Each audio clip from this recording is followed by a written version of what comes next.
Well, hey all, I'm Edmund. And I'm Heather. And this is All Positive Reviews.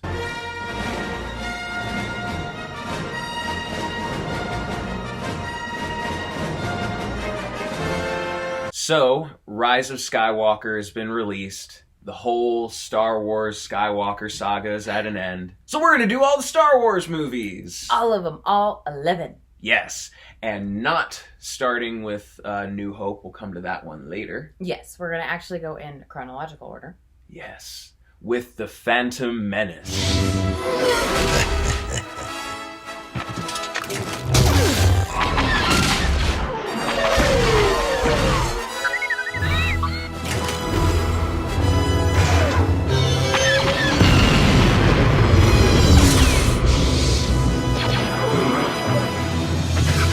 First one of George Lucas's prequel trilogy. Yes. Which we are going to find some positive things to say about on here to celebrate it for all positive reviews. So, Heather, Phantom Menace, what do you enjoy first? Phantom Menace. So the first thing I would say that I love about Phantom Menace is that it starts me off with what I always love about Star Wars, which is a race in space in some way, shape, or form. And in this one, we get the pod race. That's true.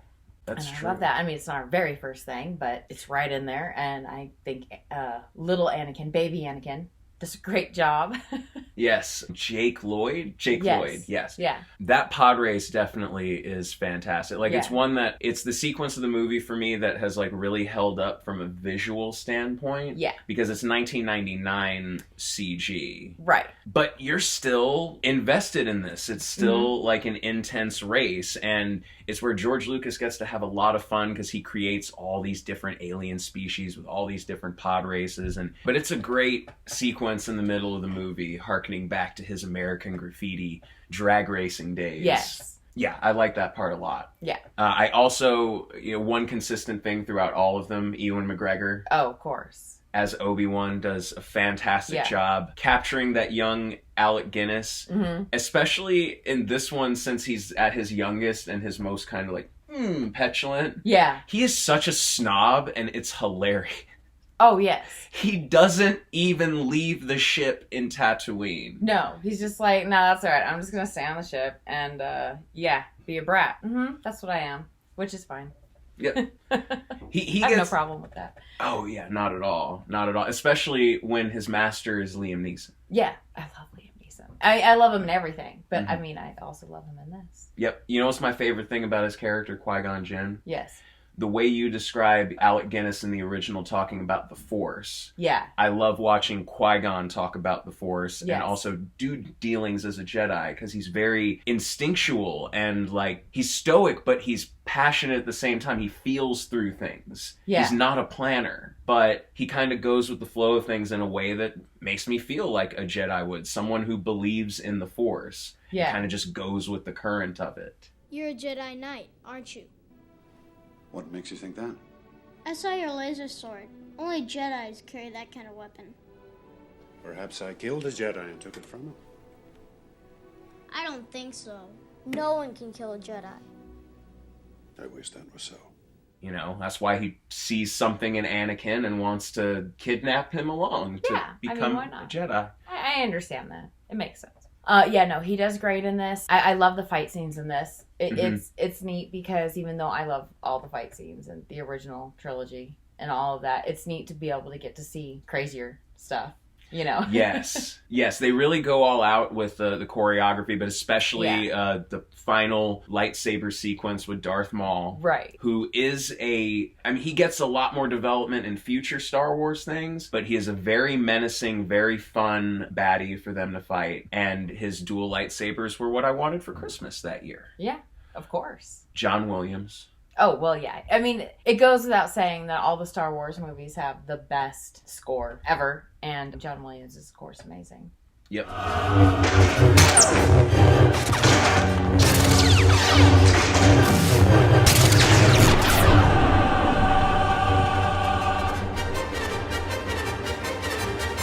Oh, and I was gonna say, I know you like how much you love Return of the Jedi. Yes. And the climax, in a way, reminds me of Return of the Jedi because you have the climax on three fronts. Oh yeah, you're right. You have an intimate lightsaber duel Right. somewhere. You have a battle against some kind of space station up in space. Yes. And then you have a battle between an enemy technologically superior force and a bunch of locals. Yes. So it was fun. Yeah. It definitely ends on a strong, exciting point. Yes. And I love how much of a feel of George Lucas there is in this one. Mm-hmm. I love George Lucas. Yep.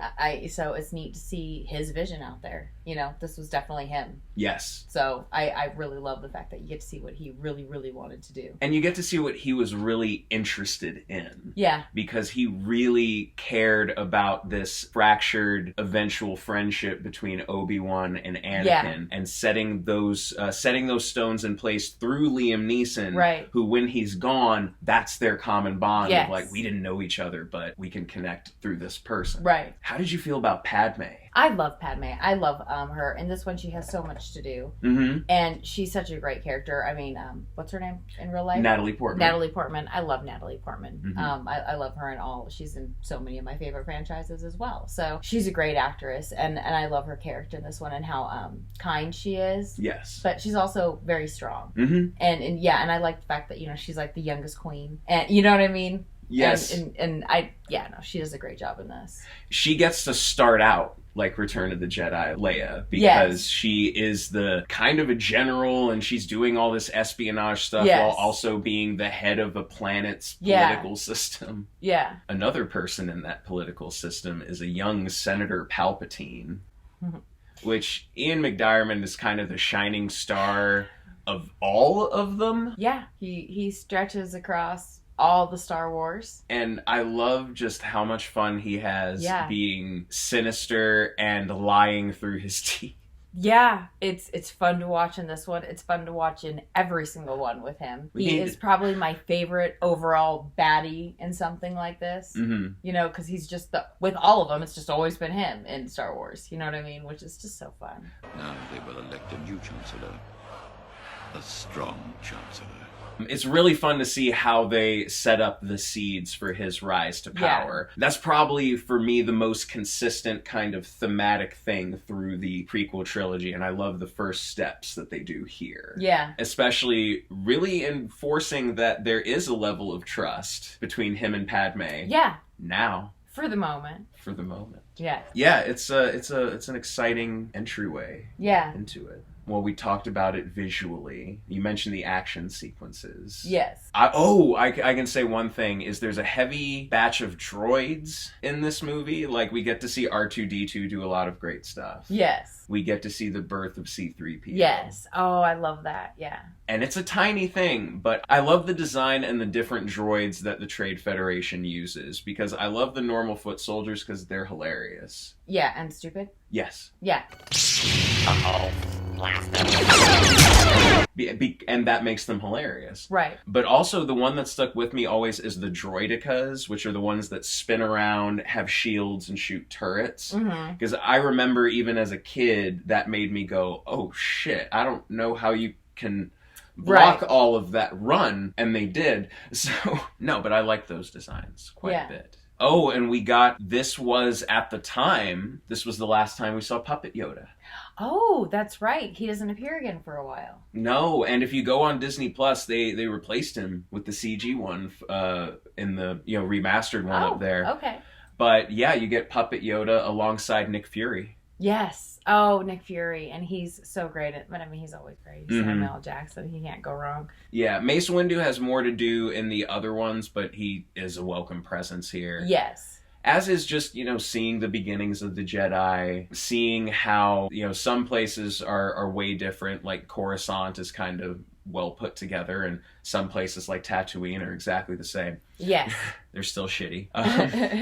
And Jabba is still just a dick. Yeah. And yeah, it's definitely an interesting one. Oh yeah, I love this. As with all the Star Wars movies, it's fun, and they all look like they have so much fun. Mm-hmm. Like when you just watch the movie, they look like they're having a great time, and so yeah, it was a great movie.